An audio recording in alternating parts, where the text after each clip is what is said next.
मी सरस्वती विद्या मंदिर अंकलेश्वर या शाळेत शिकतो.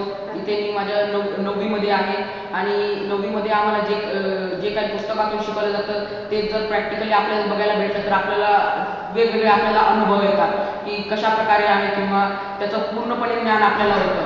पुस्तकातून तसं पाहिल्यावर आपण फक्त कल्पना करून त्याचं ज्ञान मिळवू शकत नाही. त्यामुळे Lupin human welfare and research फाउंडेशनद्वारा जे काही 60 मॉडेल्स आम्हाला देण्यात आले त्याच्याद्वारा पुस्तकात जे शिकवण्यात येत होतं ते प्रत्यक्षात बघितल्याने आम्हाला खूप काही अशी माहिती बघण्यात मिळाली की हे कशा प्रकारे होतं, ते त्यामध्ये काय असतं किंवा त्या प्रोजेक्टमधून आपल्याला जे काही माहिती मिळते ती म्हणजे त्या प्रोजेक्टचं पूर्णपणे ज्ञात होतं की काय काय आहे त्यामध्ये. आणि जे आज आम्हाला ज्यांनी ते सगळं एक्सप्लेन केलं, जे समजवलं आम्हाला, त्याद्वारे आम्हाला तर इतका म्हणजे समजून इतकं झालेलं आहे की जर आयुष्यभर जरी केलं तरी आम्ही विसरू शकत नाही त्याला.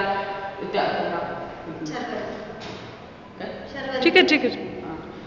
जे समजवलं आणि ते ज्या प्रकारे समजवलं ते बघून असं मनात अशी इच्छा होती की आपण काहीतरी नवीन तयार करू, आपण अजून काही बनवू अशा प्रकारे विज्ञानचे प्रोजेक्ट. आणि तसंही मला विज्ञानात खूप इंटरेस्ट आहे त्यामुळे मी विविध प्रोजेक्ट करतच राहतो.